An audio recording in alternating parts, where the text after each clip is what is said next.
Vouloir marcher peut provoquer des excès. Le premier d'entre eux, pour qui veut marcher dans un univers absolument vierge et a priori sans rencontre humaine, est d'aller vers un lieu désert, ce qui peut contraindre à faire un long voyage. Nous sommes à Inuvik, métropole des Indiens Gwich'in, une petite ville tout près de l'Alaska, au nord-ouest du Canada, près de la mer de Beaufort. Du fait qu'elle est la seule agglomération à des centaines de kilomètres à la ronde, Inuvik et ses 3500 habitants sont présents sur toutes les cartes du monde.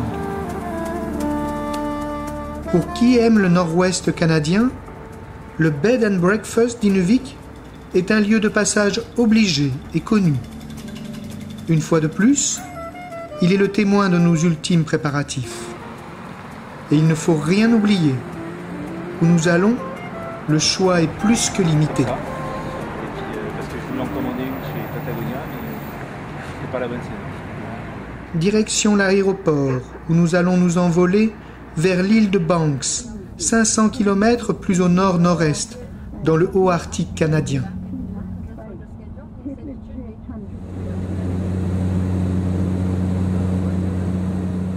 Voici l'île de Banks, dont la surface équivaut à 15% de celle de la France et son seul lieu habité, le village de Saxe Harbor. Créé en 1929, ce hameau compte 120 habitants, essentiellement des Inuvialuits.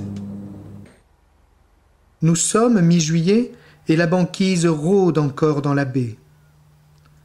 Le soleil ne se couche pas de mi-mai à fin juillet. La température maximale ne dépasse le zéro que de juin à septembre. Quel que soit le jour de l'année, il peut neiger.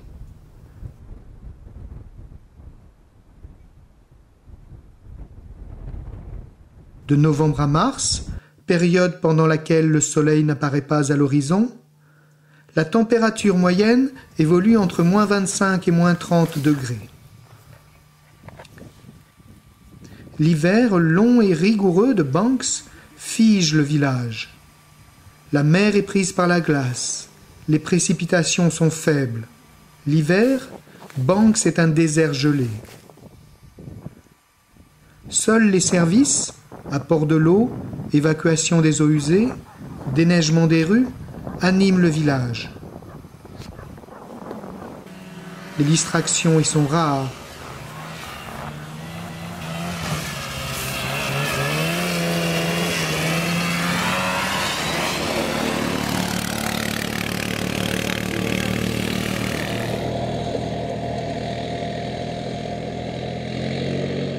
Nous sommes venus ici pour marcher, pour découvrir l'immensité nue de la toundra. La léthargie de Saxe Harbor est une bonne transition entre civilisation et nature. Dans quelques heures, nous ne saurons plus rien du monde et de ses contorsions, plus rien de la vie économique et politique.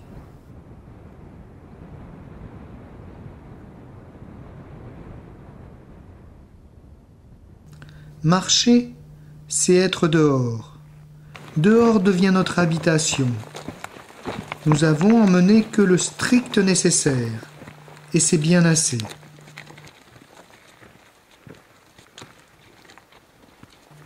Ici, il n'y a pas de chemin. C'est à peine si l'on sait où l'on va, mais cela ne compte pas plus que l'heure qu'il est ou le temps qu'il fait.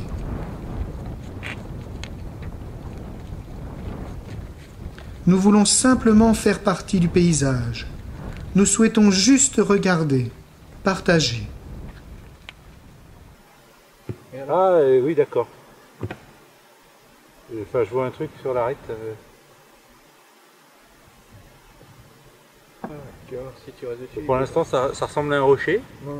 Regarde. Et t'as une crête, et puis t'as une sorte de rocher. En fait, c'est un bœuf musqué. Au bord du lac? Oui.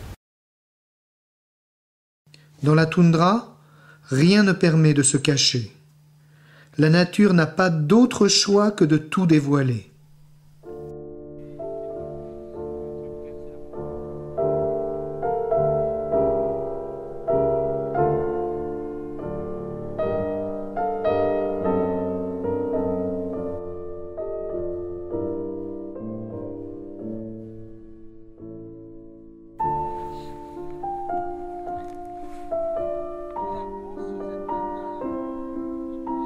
Rien du cycle de vie, de la naissance à la mort, ne peut vous échapper.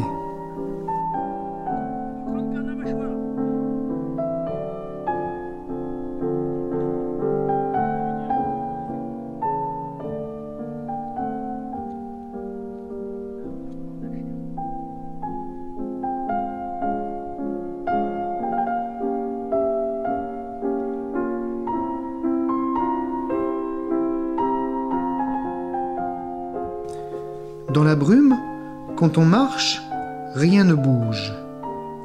Ce n'est qu'imperceptiblement que les paysages changent, que les collines se dessinent.